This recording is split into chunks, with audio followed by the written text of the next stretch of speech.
গত ৫ দিনের টানা বৃষ্টি ও পাহাড়ি ঢলে বিপর্যস্ত সিলেট, সুনামগঞ্জের বিভিন্ন এলাকা। চেরাপুঞ্জি থেকে নেমে আসা পাহাড়ি ঢলে সুরমা, কুশিয়ারা ও গোয়াইন নদীর পানি বিপদসীমার উপর দিয়ে প্রবাহিত হচ্ছে। ফলে শহরের বিভিন্ন নিচু জায়গায় বাড়িঘর, রাস্তাঘাট পানিতে তলিয়ে গেছে। সিলেটের বিভিন্ন পর্যটন স্থানগুলোতে বন্যার পানি ঢুকেছে।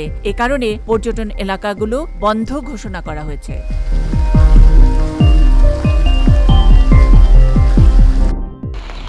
সিলেটের গোয়াইনঘাটে আকস্মিক যে বন্যা পরিস্থিতি সেটি ক্রমশ অবনতি ঘটায়। জনস্বার্থে এবং জননিরাপত্তা নিশ্চিত করার জন্য মানুষের জানমাল রক্ষায় আমাদের এখানে গোয়াইনঘাটে যে টুরিস্ট স্পটগুলো রয়েছে, জাফলং, রাতারগুল, বিছানাকান্দি, পান্থুমাই, এই পর্যটন স্পটগুলো অনির্দিষ্টকালের জন্য বন্ধ ঘোষণা করা হলো।